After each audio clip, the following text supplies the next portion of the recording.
Hi there, Teens and Tweens. Welcome back to another exciting episode of Adolescent by Adolescent. I am your host, Nadu. So today we'll be discussing something quite different, yet super important. Exploring communication in the family with adolescents and how it affects our mental health. Let's be real. Family communication isn't always easy sometimes. It feels like parents don't just understand us. Or maybe we don't feel comfortable sharing what's really on our minds.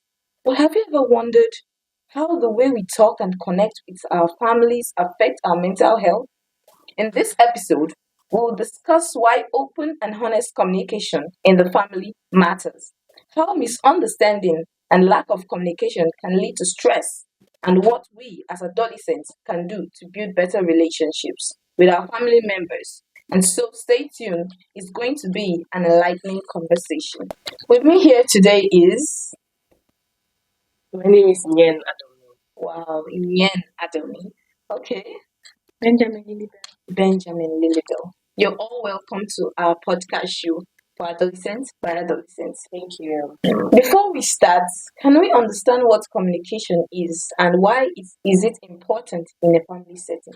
Lilibel, please can you throw more light on that? Communication is a way to express your thoughts, feelings, and how you feel about something.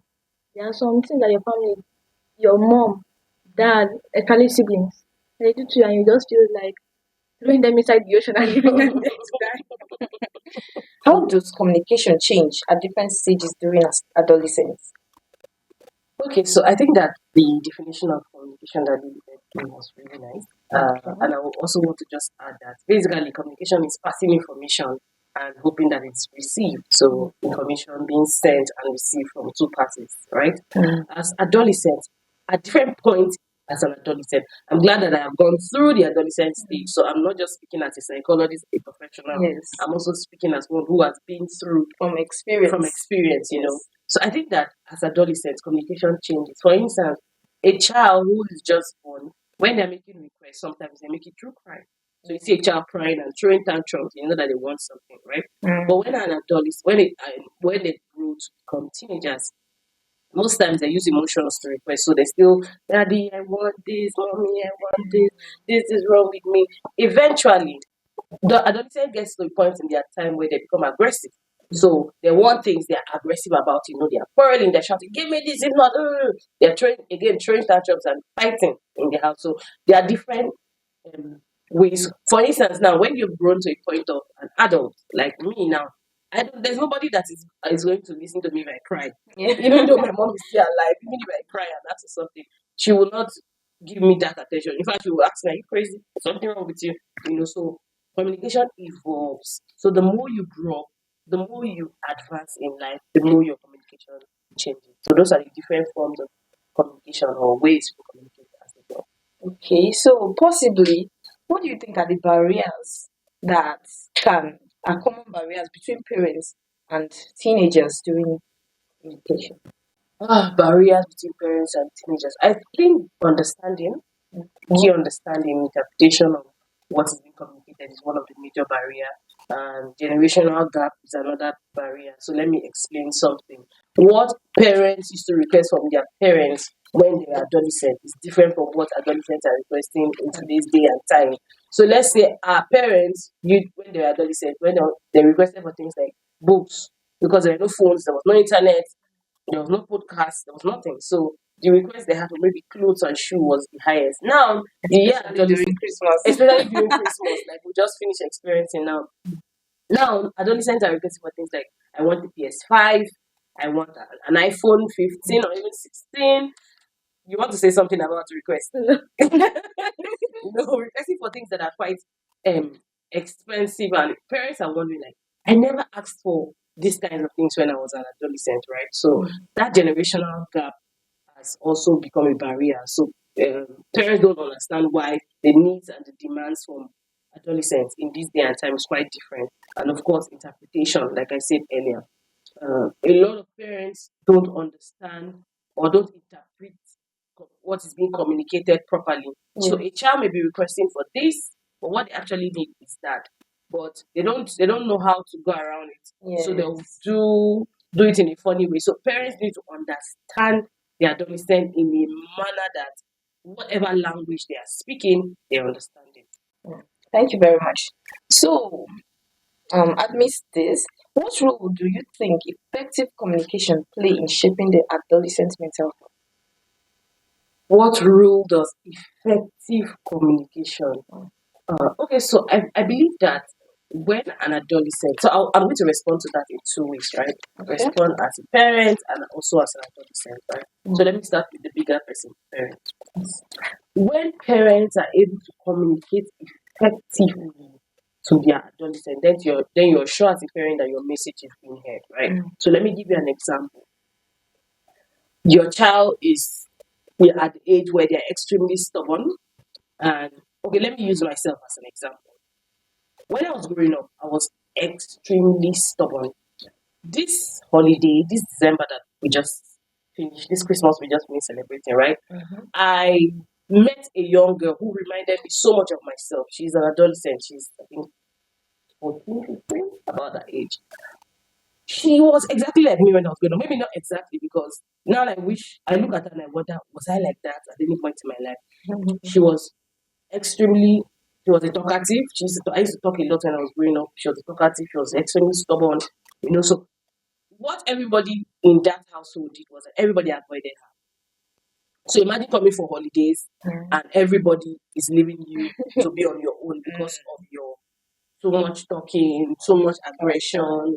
So it reminded me of myself when I was growing up. So what I did was I sat down and I began to ask myself questions like, was I exactly like this? Was I too much? So I had to call my siblings and started apologizing to them for being a handful while I was growing up.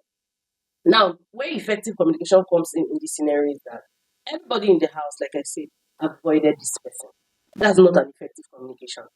So if you have an adolescent as a parent that you don't understand, avoiding that person, avoiding that child, what it will simply do is that it will open them up to toxic people, it will push them to the internet space, because now they are looking for people that will give them their time and their attention. So it is a responsibility. It's your responsibility as a parent to ensure that you give yourself the time. It takes time and attention to understand an adolescent. As a psychologist, when I started my work, I used to mostly counsel people my age, people much older than me. And then when I saw what was going on in the adolescent space, I had to migrate to counseling adolescents. And then I realized that it was more difficult, or it is more difficult than counseling an adult, because communications with adolescents is a bit more tricky. They are saying one thing, but they mean another. So again, it requires you to give a lot of time and attention to an adolescent to be able to communicate effectively. For adolescents, I said I was going to respond to this in two ways. So for the parents, I've said that it requires time and attention to understand your adolescent, what they are saying, what they mean, and how to navigate. Most importantly, how to bring them close enough to yourself, so that the same way an African mother or father can look at you and you know what your father is saying. Yes. You know when you go out to your father and you're about to make him say little bit, and your mom gives you, the eyes. Like, are you okay? You know what they are saying instantly. That is the same way parents should understand their children enough that when you see your child, you see how they are looking, you know what is on their mind. If children are able to give their as young as they are, give their attention and time to understand what a mother's eyes can mean, parents owe their children that responsibility also. So parents are too busy, so they don't have the time to understand what is my child really saying, what stage is my child, even in the communication stage, where are we now, what is he facing. For adolescents, you also need to understand that you're dealing, or you're in a war where you're not alone. I understand that as an adolescent, you have so much going on in your mind, so much going on in your head, and you just, you have full conversations, full communication going on there. You're dreaming, you're thinking of your friends, you're beginning to have butterflies in your stomach. So a guy is beginning to make you feel. However, you must ensure that you take time to understand the people around you, understand how each person communicates. If you have a sibling, like she said, that sometimes your sibling can drive you crazy and you want to take them to the ocean and dump them there. Thank God we don't have any oceans in Abuja. So I will not be looking for Lilibet in the prison to say that she has dumped someone in an ocean. You also need to understand each and every member of your family, how they communicate, so that you too can communicate effectively with them. And then give grace to people. What that means is that don't become so selfish that you think the world starts and revolves around you. You need to understand that you're not alone in the family. There are other people that are also dealing with things. So communication must be two-way. So when you're giving out an information, ensure that you're giving out the right information and the person you're speaking to understands what you're saying.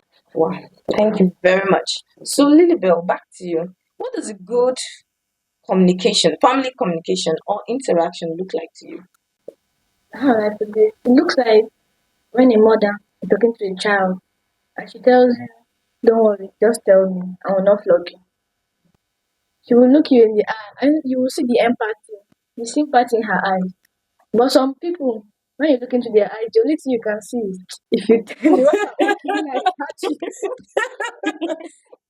And then you just find out that if I say this, I'll be in serious trouble. At the end of the day, you say nothing is wrong.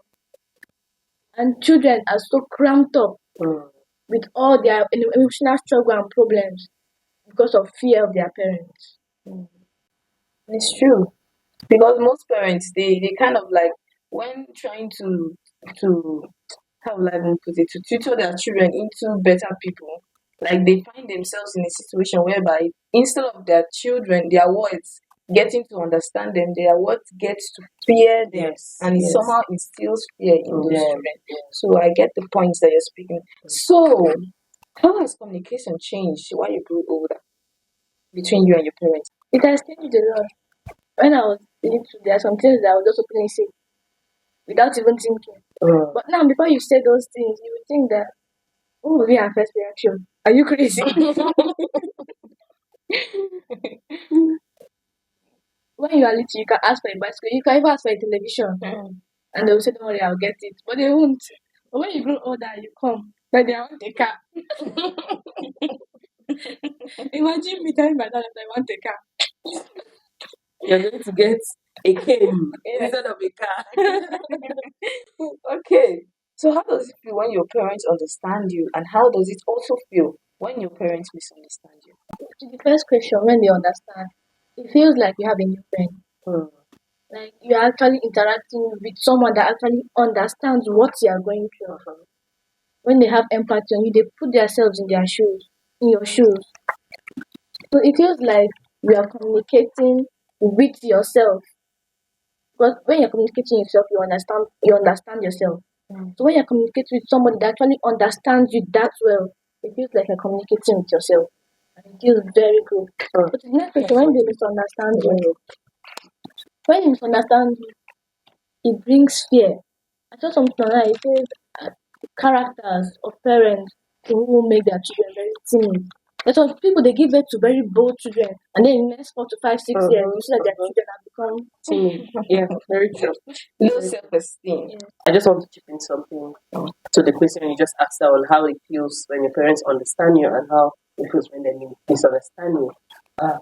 Because of my line of work, I've realized that a lot of children grow up thinking their parents hate them.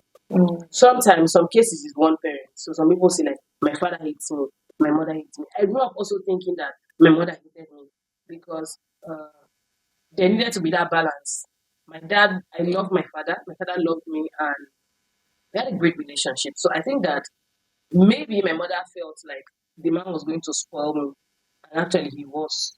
So she had to be the iron breaker. Iron woman.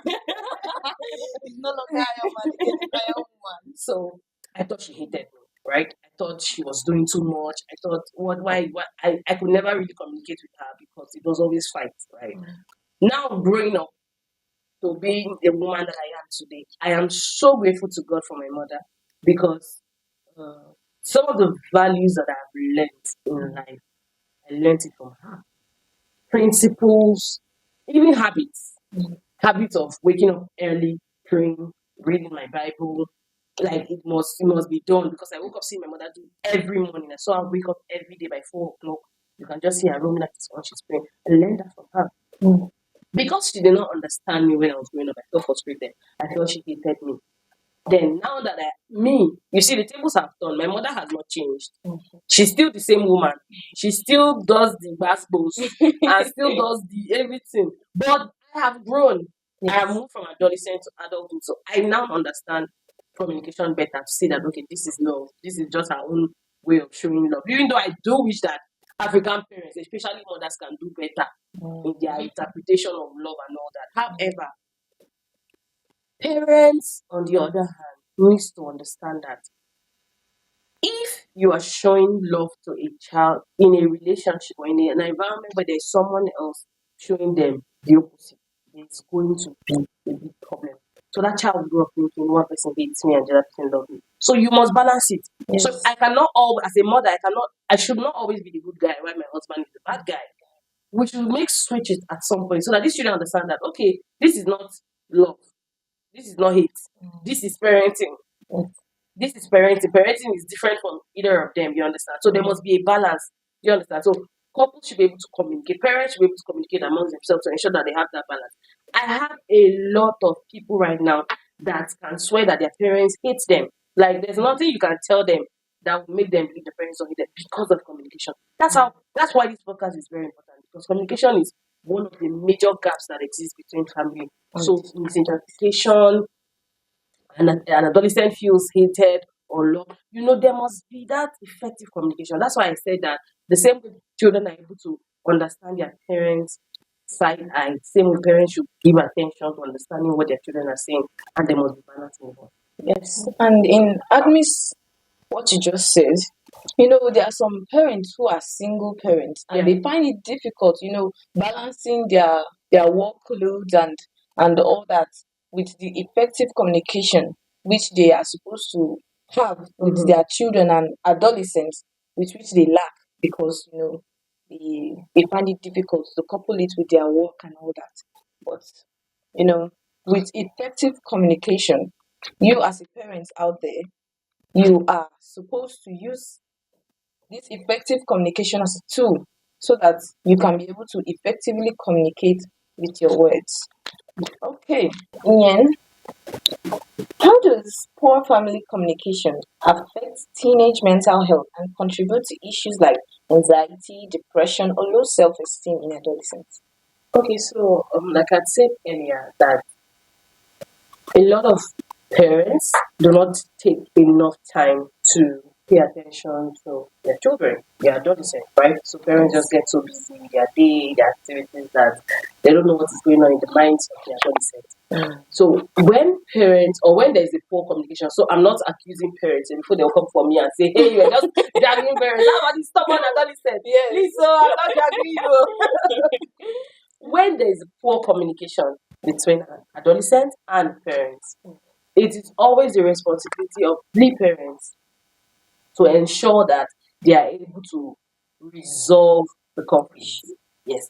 So when this poor communication keeps going on and on, what eventually results, or how it affects children, is the things you already listed.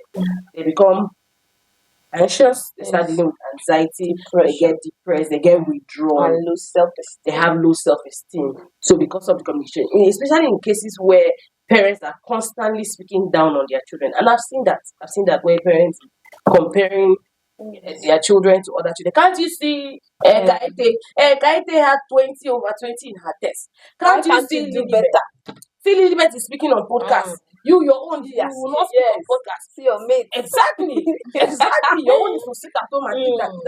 When you begin to compare your children like that, they simply just withdraw themselves and go into the background. Meanwhile, what you can say in a situation, so let's give it a typical example. I've shown one way of communication.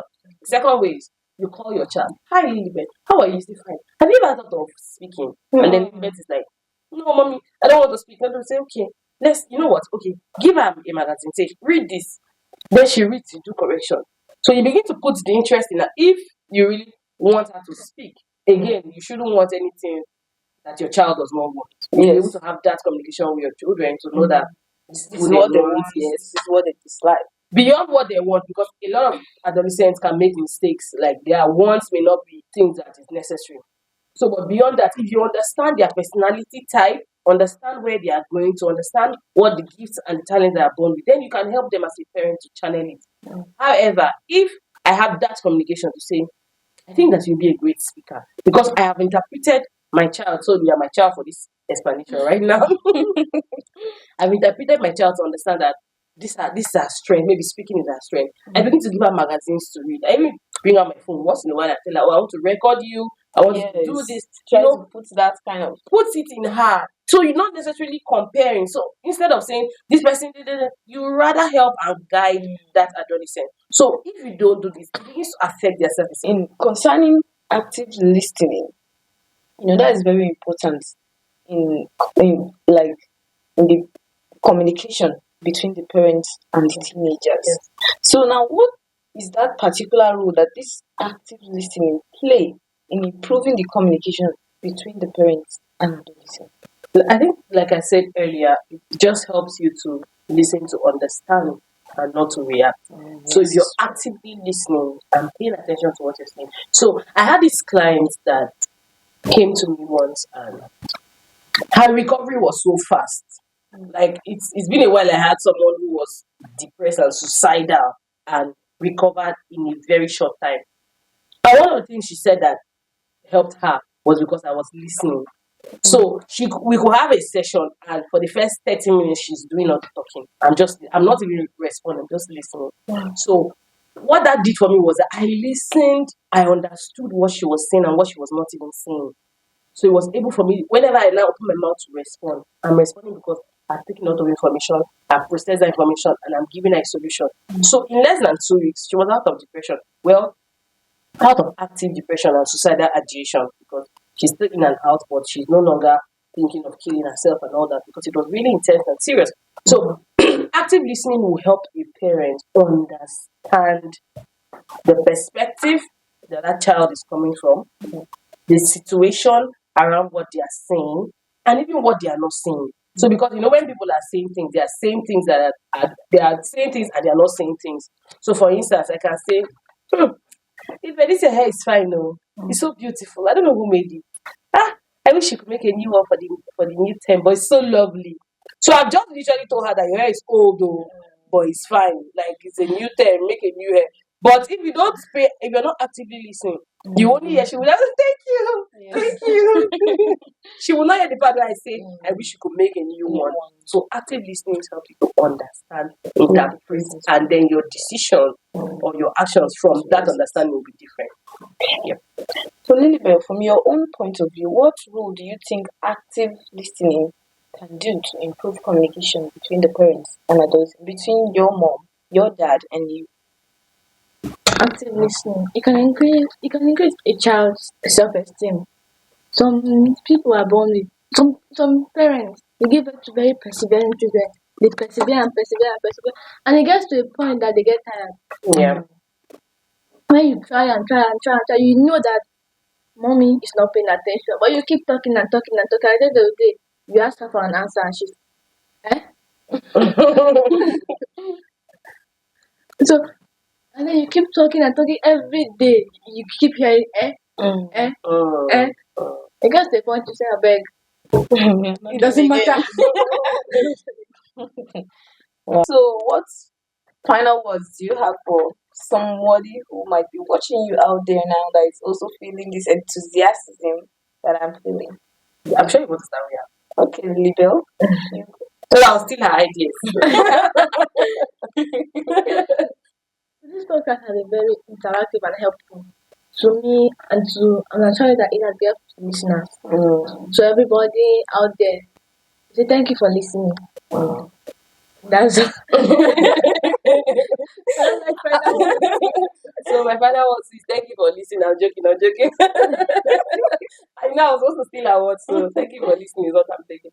Okay, so again, thank you for having us on this episode, and I'm hoping that a lot of parents out there who are listening to this episode will listen not to judge. We listen, we don't judge. We listen, we don't judge. We listen, we don't judge. So that is our take home for today. Parents should listen without judging. Parents should listen to understand. And parents should ensure that they know that it's their responsibility as the adult to ensure that the relationship that exists between them and the adolescent stays healthy. So at any point that relationship goes bad or goes sour, it is your responsibility as a parent. It is your fault. It may not be your fault. I'm sorry, let me scratch that. It may not be your fault, but it's your responsibility to ensure that the relationship between you and your children constantly is healthy, is sound. If you notice that your adolescent have withdrawn, like I said before, anytime you notice a major change and switch in the attitude, behavior, action, and even communication of your adolescent, something has gone wrong. So it's your responsibility to ensure that you take your time to investigate, to pay attention, and to find solutions as to why that is that important and drastic change in the life of the adolescent. Thank you for having me. Thank you very much for coming and joining us on the show. We'd love to have you back on the show next week. Hey, you watching us out there, whether you're a parent or you're an adolescent, you heard the conversation on the show today, and I bet it was very interesting to you. Now, I believe you've learned how effective communication between you and your parents or you and your words are very, very, very important. So today we've come to the end of this very interesting episode where we talked about exploring communication in the family, with friends or people around us, and how it affects our mental health. Hope you learned more exciting things because I did. I did. Did you guys know I that? had an amazing time. And remember, don't forget to speak out if something is bothering you.